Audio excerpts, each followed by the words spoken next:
ഈ മഹാപ്രപഞ്ചത്തിൽ നമ്മൾ ഒറ്റയ്ക്കാണോ? കോടാനുകോടി നക്ഷത്രങ്ങൾ വിദൂരതയിൽ മിന്നിത്തിളങ്ങുന്നുണ്ട്. ഓരോന്നും ഒരുപക്ഷെ അജ്ഞാതമായ രഹസ്യങ്ങളുടെ കലവറകളായിരിക്കാം. അവയിൽ ഏതെങ്കിലും ഒന്ന് എപ്പോഴെങ്കിലും നമ്മളോട് തിരികെ സംസാരിച്ചിട്ടുണ്ടെങ്കിൽ എങ്ങനെയിരിക്കും? അങ്ങനെയൊരു നിമിഷം പ്രപഞ്ചത്തിലെ നമ്മുടെ സ്ഥാനത്തെക്കുറിച്ചുള്ള ധാരണകളെ മാറ്റിമറിച്ചേക്കാവുന്ന ഒരു ചരിത്ര നിമിഷം ഒരുപക്ഷെ സംഭവിക്കാൻ സാധ്യതയുണ്ട്. ശാസ്ത്രലോകം ഉറ്റുനോക്കുന്ന ആ ഗ്രഹത്തിൻ്റെ പേര് K2-8b എന്നാണ്. നമ്മുടെ സൗരയൂഥത്തിൽ നിന്ന് ഏകദേശം 124 പ്രകാശവർഷം അകലെയാണ് ഈ ഗ്രഹം സ്ഥിതി ചെയ്യുന്നത്.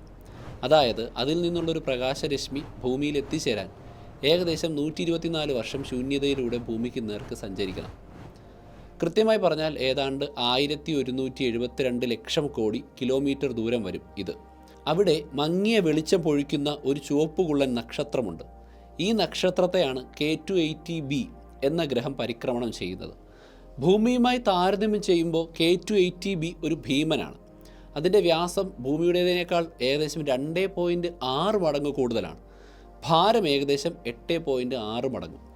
നമ്മുടെ ഭൂമി സൂര്യനെ ഒരു വർഷം കൊണ്ട് ചുറ്റുമ്പോൾ K2-8b അതിൻ്റെ മാതൃനക്ഷത്രത്തെ വെറും 33 ദിവസം കൊണ്ടാണ് ഒരു തവണ വലം വയ്ക്കുന്നത്.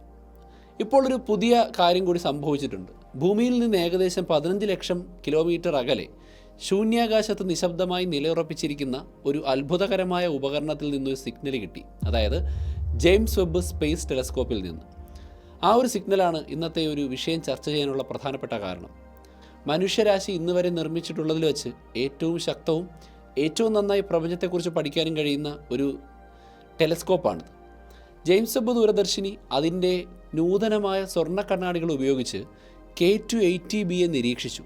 ആ നിരീക്ഷണത്തിൽ മുമ്പൊരിക്കലും ഒരു ടെലസ്കോപ്പിനും കണ്ടെത്താൻ കഴിയാത്ത ചില കാര്യങ്ങൾ വെബിൻ്റെ ശ്രദ്ധയിൽപ്പെട്ടിട്ടുണ്ട്. 2021 ഡിസംബറിൽ വിക്ഷേപിക്കപ്പെട്ട് 2022 പകുതിയോടെ പൂർണ്ണമായി പ്രവർത്തനക്ഷമമായ ജെയിംസ് വെബ് ദൂരദർശിനിയുടെ ലക്ഷ്യം കേവലം ഗാലക്സികളുടെയും നക്ഷത്രങ്ങളുടെയും മനോഹരമായ ചിത്രങ്ങൾ പകർത്തുക എന്നത് മാത്രമല്ല, അതിൻ്റെ പ്രധാനപ്പെട്ട ദൗത്യങ്ങളിലൊന്ന് വിദൂര ഗ്രഹങ്ങളിൽ ജീവൻ്റെ തുടുപ്പുകളുണ്ടോ എന്ന് അന്വേഷിക്കുക എന്നുള്ളതായിരുന്നു.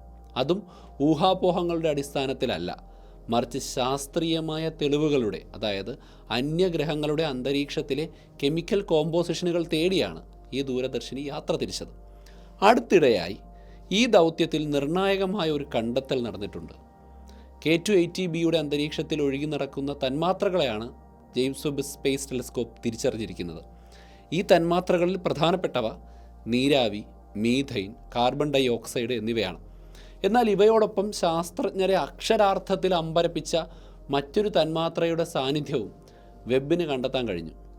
ഡൈമീഥൈൽ സൾഫൈഡ്, ചുരുക്കത്തിൽ DMS. എന്തുകൊണ്ടാണ് ഡൈമീഥൈൽ സൾഫൈഡ് തന്മാത്ര ഇത്ര പ്രാധാന്യം അർഹിക്കുന്നത്?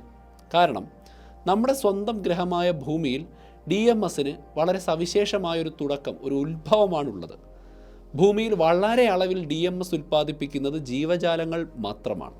പ്രത്യേകിച്ചും സമുദ്രത്തിൽ വസിക്കുന്ന ഫ്ലൈറ്റോ പ്ലാങ്ക്ടൺ പോലെയുള്ള സൂക്ഷ്മജീവികളാണ് ഇതിൻ്റെ പ്രധാനപ്പെട്ട ഉറവിടം.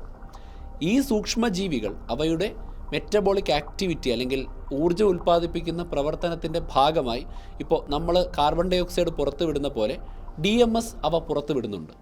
കടൽ തീരത്ത് നിൽക്കുമ്പോൾ നമുക്ക് അനുഭവപ്പെടുന്ന ആ ഒരു പ്രത്യേക ഗന്ധമുണ്ടല്ലോ, ഉപ്പുരസവും നേരിയ സൾഫർ ഗന്ധവും കലർന്ന ആ ഒരു മണം, അതിന് കാരണം DMS തന്മാത്രയാണ്. അത് കടലിലെ അദൃശ്യമായ ജീവൻ്റെ ഒരു ശ്വാസമാണെന്ന് പറയാം. ഈ DMS സമുദ്രത്തിൽ നിന്ന് അന്തരീക്ഷത്തിലേക്ക് ഉയരുകയും അവിടെ മേഘങ്ങൾ രൂപപ്പെടുത്തുന്നതിൽ ഒരു പങ്ക് വഹിക്കുകയും ചെയ്യുന്നുണ്ട്. ഭൂമിയുടെ കാലാവസ്ഥ സന്തുലിതമായി നിലനിർത്തുന്നതിൽ പോലും ഇതിനൊരു സ്വാധീനമുണ്ട് എന്നാണ് ഞാൻ പറഞ്ഞതിൻ്റെ അർത്ഥം. ഇനി നമുക്ക് K2-8bയുടെ കാര്യത്തിലേക്ക് മടങ്ങി വരാം. 124 പ്രകാശവർഷം അകലെയുള്ള ഒരു ഗ്രഹത്തിൻ്റെ അന്തരീക്ഷത്തിൽ ഭൂമിയിൽ ജീവൻ മാത്രം ഉൽപ്പാദിപ്പിക്കുന്ന ഒരു രാസവസ്തു കണ്ടെത്തിയിരിക്കുന്നു. ഇത് അന്യഗ്രഹ ജീവികൾ തന്നെയാണെന്ന് ഞാൻ ഉറപ്പിച്ച് പറയുന്നില്ല, അതിനുള്ള സമയമൊന്നും ആയിട്ടില്ല. പക്ഷേ ശാസ്ത്രജ്ഞർ വളരെ ശ്രദ്ധയോടുകൂടിയാണ് ഈ കണ്ടെത്തലിനെ സമീപിക്കുന്നത്. എങ്കിലും ഈ കണ്ടെത്തലുകൾ പതിറ്റാണ്ടുകളായി മനുഷ്യൻ ചോദിക്കുന്ന ആ ഒരു പ്രത്യേക ചോദ്യത്തിന് ഉത്തരം നൽകാൻ സാധ്യതയുണ്ട് എന്നുള്ള സൂചന നൽകുന്നു. നമ്മൾ പ്രപഞ്ചത്തിൽ തനിച്ചാണ്.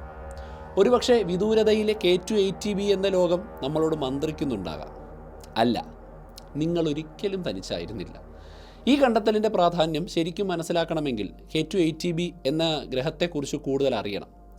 നാസയുടെ കെപ്ലർ ബഹിരാകാശ ദൂരദർശിനിയാണ് 2015 ഈ ഗ്രഹത്തിനെ ആദ്യമായി കണ്ടെത്തുന്നത്. അന്ന് വിദൂര നക്ഷത്രങ്ങളെ നിരീക്ഷിക്കുന്നതിനിടയിൽ ശ്രദ്ധയിൽപ്പെട്ട ആയിരക്കണക്കിന് ഗ്രഹങ്ങളിലൊന്ന് മാത്രമായിരുന്നു ഇത്.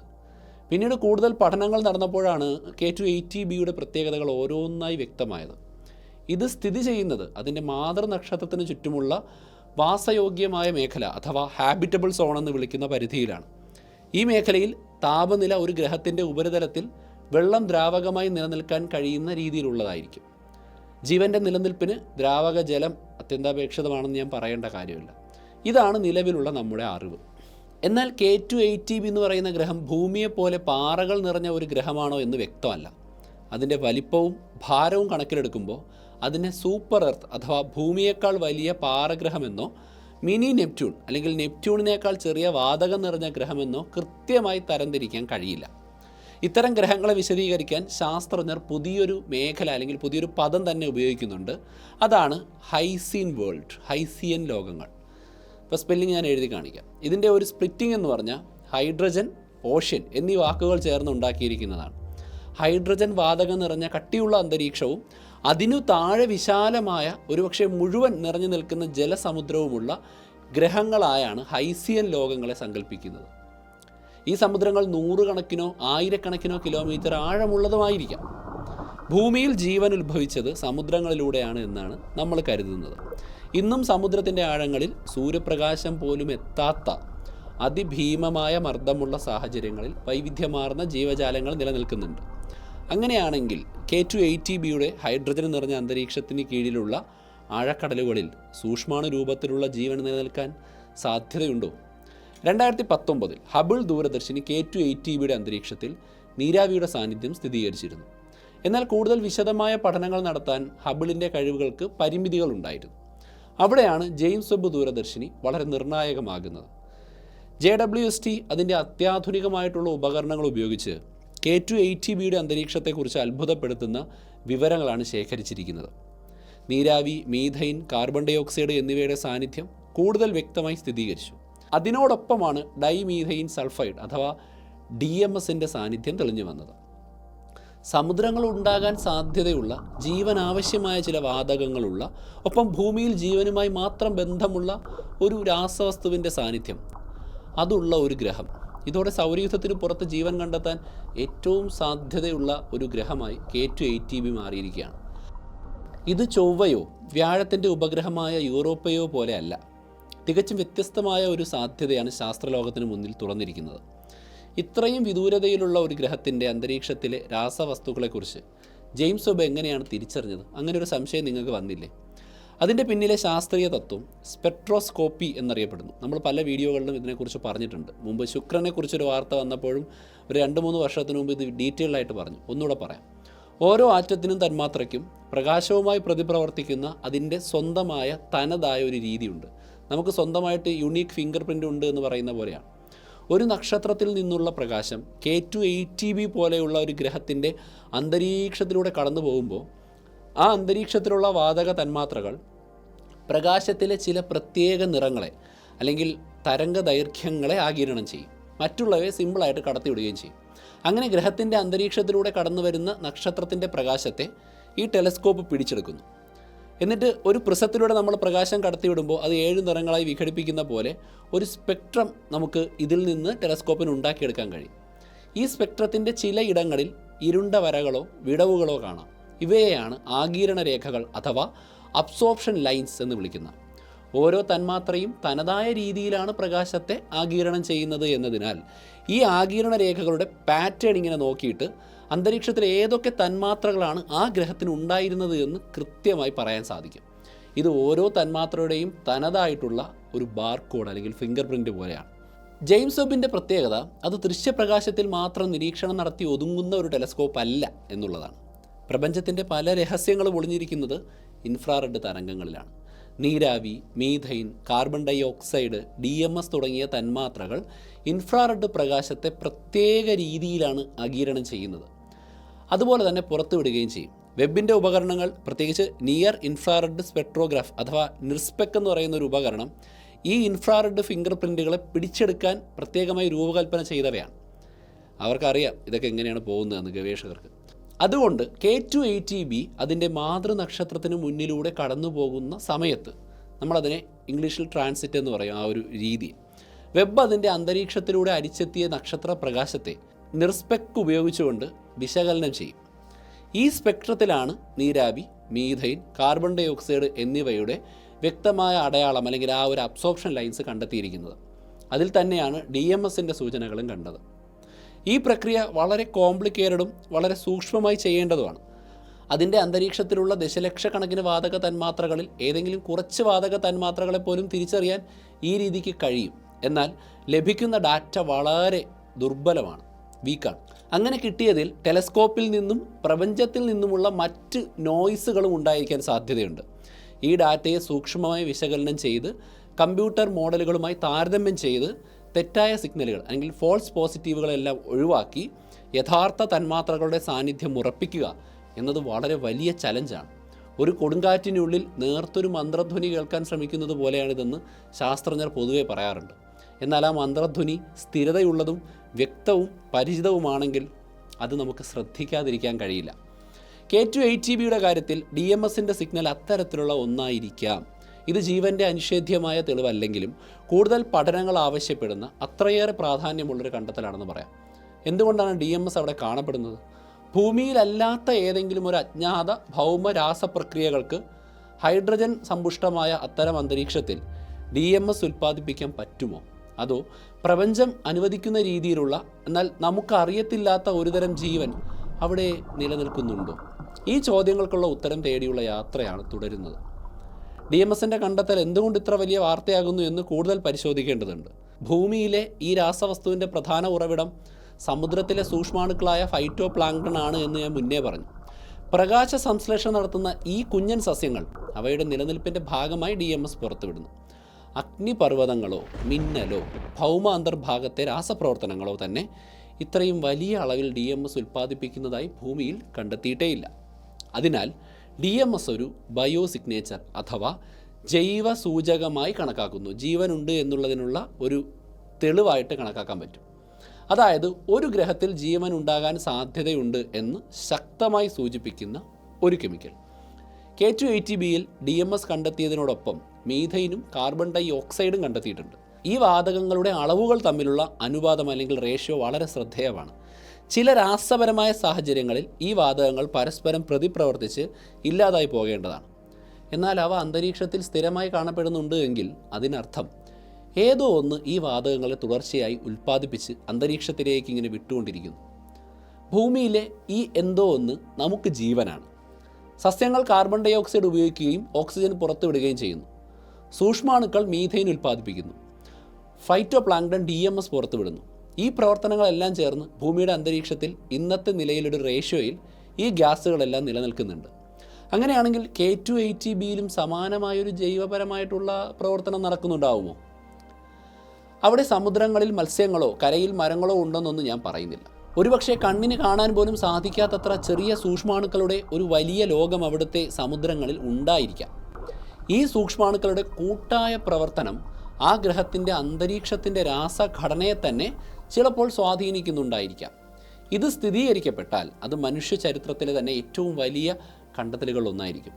പ്രപഞ്ചത്തിൽ ജീവൻ ഭൂമിയിൽ മാത്രം ഒതുങ്ങുന്ന ഒരു പ്രതിഭാസമല്ലെന്നും അനുയോജ്യമായ സാഹചര്യങ്ങൾ ഒത്തുവന്നാൽ എവിടെയും ജീവൻ ഉണ്ടാകാമെന്നുള്ള തിരിച്ചറിവായിരിക്കും അത്. K2-80bയെ പോലെയുള്ള ഹൈസിയൻ ലോകങ്ങൾ ഈ അന്വേഷണത്തിൽ പുതിയൊരു അധ്യായമാണ് തുറന്നിരിക്കുന്നത്. ഭൂമിയേക്കാൾ വലുതും നെപ്റ്റ്യൂണിനേക്കാൾ ചെറുതുമായ ഈ ഗ്രഹങ്ങൾ പ്രപഞ്ചത്തിൽ സാധാരണമായി കാണപ്പെടുന്നുണ്ട് എന്നാണ് ഗവേഷകർ പറയുന്നത്. കണ്ടെത്തിയിട്ടുള്ള അന്യഗ്രഹങ്ങളിൽ ഗണ്യമായ ഒരു ഭാഗം ഈ ഗണത്തിൽപ്പെടുന്നവയാണ്. അവയുടെ ഹൈഡ്രജൻ നിറഞ്ഞ കട്ടിയുള്ള അന്തരീക്ഷം താപമുള്ളിൽ പിടിച്ചു നിർത്താൻ സഹായിക്കും. അതിനാൽ മാതൃനക്ഷത്രത്തിൽ നിന്ന് താരതമ്യേന അകലെയാണെങ്കിൽ പോലും നക്ഷത്രത്തിൻ്റെ പ്രകാശം ഈ കട്ടിയുള്ള അന്തരീക്ഷത്തിലൂടെ കൂടുതൽ ദൂരം സഞ്ചരിക്കുന്നതിനാൽ തന്മാത്രകളുടെ ഫിംഗർ പ്രിൻ്റായിട്ട് കണക്കാക്കാൻ കഴിയുന്ന സ്പെക്ട്രങ്ങൾ കണ്ടെത്താൻ കൂടുതൽ സാധ്യതയുണ്ട്. എന്നാൽ ഈ ആവേശത്തിനിടയിലും ശാസ്ത്രത്തിൻ്റെ രീതിശാസ്ത്രം മറക്കരുത്, മെത്തഡോളജി മറക്കരുത്. സംശയത്തോടെയുള്ള ചോദ്യങ്ങൾ ചോദിക്കുകയും തെളിവുകൾ വീണ്ടും വീണ്ടും പരിശോധിക്കുകയും ചെയ്യുക എന്നതാണ് ശാസ്ത്രത്തിൻ്റെ അടിസ്ഥാന സ്വഭാവം. K2-80bയിലെ DMSൻ്റെ കണ്ടെത്തൽ ഇപ്പോഴും പ്രാഥമിക ഘട്ടത്തിലാണ്.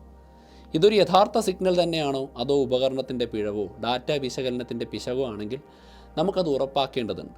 DMSന് സമാനമായ സ്പെക്ട്രൽ അടയാളങ്ങൾ നൽകാൻ കഴിയുന്ന എന്നാൽ ജീവനുമായി ബന്ധമില്ലാത്ത മറ്റു സൾഫർ സംയുക്തങ്ങൾ ഉണ്ടാകാൻ സാധ്യത ഉണ്ടോ എന്നും പരിശോധിക്കണം. ഭൂമിയിൽ സാധ്യമല്ലാത്ത ഏതെങ്കിലും അജ്ഞാത ഭൗമരാസ പ്രക്രിയകൾക്ക് K280Bയുടെ സവിശേഷ സാഹചര്യങ്ങളിൽ DMS ഉൽപ്പാദിപ്പിക്കാൻ പറ്റിയാൽ അത് ഈ പറഞ്ഞ കാര്യങ്ങളെയൊക്കെ തന്നെ ചോദ്യചിഹ്നത്തിൽ നിർത്തും. മുൻകാലങ്ങളിലും അന്യഗ്രഹ ജീവനുമായി ബന്ധപ്പെട്ട തെറ്റായ സൂചനകൾ കിട്ടിയിട്ടുണ്ട്. ഉദാഹരണത്തിന് നമ്മൾ വീഡിയോ ചെയ്ത പോലെ ശുക്രൻ്റെ അന്തരീക്ഷത്തിൽ ഫോസ്ഫിൻ വാതകം കണ്ടെത്തുകയും പിന്നീട് സംശയത്തിലാവുകയും ചെയ്തു. അപ്പോൾ നിങ്ങൾ ആ വീഡിയോ കണ്ടിട്ടുണ്ടെങ്കിൽ ഒന്ന് കമൻറ്റ് ചെയ്യുക. നിങ്ങൾ കുറേ പേര് സ്ഥിരം നമ്മുടെ വീഡിയോകൾ കാണുകയും എന്നാൽ പണ്ടത്തെ പോലെ കമൻറ്റ് ചെയ്യാതിരിക്കുകയും ചെയ്യുന്നതുകൊണ്ട് എനിക്കൊരുപാട് സുഹൃത്തുക്കൾ മിസ് ചെയ്യുന്നുണ്ട്. ചൊവ്വയിലെ മീഥേൻ സാന്നിധ്യത്തെക്കുറിച്ചുള്ള സ്ഥിരീകരിക്കാത്ത റിപ്പോർട്ടുകളും മറ്റൊരു ഉദാഹരണമാണ്. അതിനാൽ K280Bയിലെ കണ്ടെത്തൽ മറ്റ് സ്വതന്ത്ര ശാസ്ത്ര സംഘങ്ങൾ കൂടുതൽ നിരീക്ഷിക്കേണ്ടതിലൂടെയും പഠനങ്ങളിലൂടെയും സ്ഥിരീകരിക്കേണ്ടതാണെന്ന് ഞാൻ ഉറപ്പിച്ചു പറയുന്നു. ശാസ്ത്രലോകം ഈ ഫലങ്ങൾ പ്രസിദ്ധീകരിക്കുന്നതിന് മുൻപ് കർശനമായ പിയർ റിവ്യൂ പ്രക്രിയയിലൂടെ കടന്നുപോകും. അജൈവപരമായ എല്ലാ സാധ്യതകളും തള്ളിക്കളഞ്ഞതിന് ശേഷം മാത്രമേ ഇതിനെ ഒരു യഥാർത്ഥ ബയോ സിഗ്നേച്ചറായി അംഗീകരിക്കാൻ കഴിയൂ. അന്യഗ്രഹ ജീവൻ കണ്ടെത്തിയെന്ന് അവകാശപ്പെടുന്നത് ശാസ്ത്രത്തിലെ ഏറ്റവും വലിയ അവകാശവാദങ്ങളിലൊന്നാണ്. Extraordinary claims need extraordinary evidence. അതിനാൽ അതിന് അത്ര തന്നെ ശക്തമായ തെളിവുകളും ആവശ്യമാണ്. ഈ കണ്ടെത്തൽ സ്ഥിരീകരിക്കപ്പെട്ടാലും ഇല്ലെങ്കിലും മുൻപോട്ടുള്ള പാത വ്യക്തമാണ്. ജെയിംസ് വെബ് ടെലസ്കോപ്പ് K280Bയെ വീണ്ടും നിരീക്ഷിക്കും. കൂടുതൽ കൃത്യതയോടെയുള്ള DMS സിഗ്നൽ അളക്കാനും മറ്റ് തന്മാത്രകളെക്കുറിച്ച് പഠിക്കാനും ശ്രമിക്കും. അതോടൊപ്പം മറ്റ് ഹൈസിയൻ ലോകങ്ങളിലേക്കും വെബിൻ്റെ ശ്രദ്ധ തിരിയും. നിലവിൽ TOI 1231b, LHS 1140b തുടങ്ങിയ ഗ്രഹങ്ങൾ ഇതിനോടകം തന്നെ പ്രൈമറി സസ്പെക്റ്റുകളാണ്.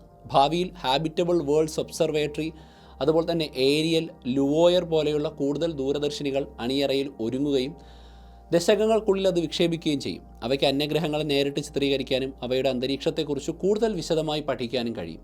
ഇതോടൊപ്പം അന്യഗ്രഹങ്ങളിൽ നിന്നുള്ള സാങ്കേതിക വിദ്യയുടെ അടയാളങ്ങൾ, അതായത് ടെക്നോ സിഗ്നേച്ചറുകൾ കണ്ടെത്താനുള്ള സെറ്റി പോലെയുള്ള പദ്ധതികളും K280B പോലെയുള്ള സാധ്യതയുള്ള സിസ്റ്റങ്ങളിലേക്ക് ശ്രദ്ധ തിരിക്കുന്നുണ്ട്.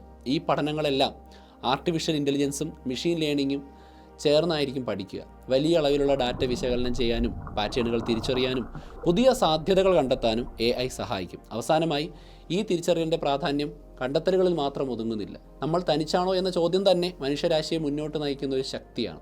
ഒരുപക്ഷെ സഹസ്രാബ്ദങ്ങളുടെ കാത്തിരിപ്പിനൊടുവിൽ പ്രപഞ്ചം നൽകുന്ന ആദ്യത്തെ മറുപടിയുടെ തുടക്കമായിരിക്കാം അത്. ഉത്തരം എന്തു തന്നെ ആയാലും ആ ചോദ്യം ചോദിക്കാനും ഉത്തരം തേടി യാത്ര തുടരാനും മനുഷ്യൻ ധൈര്യം കാണിക്കുന്നു എന്നതാണ് ഏറ്റവും പ്രധാനം. കാരണം ചിലപ്പോൾ ചോദ്യം ചോദിക്കുന്നത് തന്നെയാണ് പ്രപഞ്ചത്തെ മാറ്റിമറിക്കുക. വീഡിയോ നിങ്ങൾക്ക് ഇഷ്ടപ്പെട്ടു എന്ന് പ്രതീക്ഷിക്കുന്നു. നിങ്ങളുടെ ഫീഡ്ബാക്കുകളും നിങ്ങളുടെ സാന്നിധ്യവും ഞാൻ കമൻറ്റ് ബോക്സിലും ലൈക്ക് സെക്ഷനിലും പ്രതീക്ഷിക്കുന്നുണ്ട്.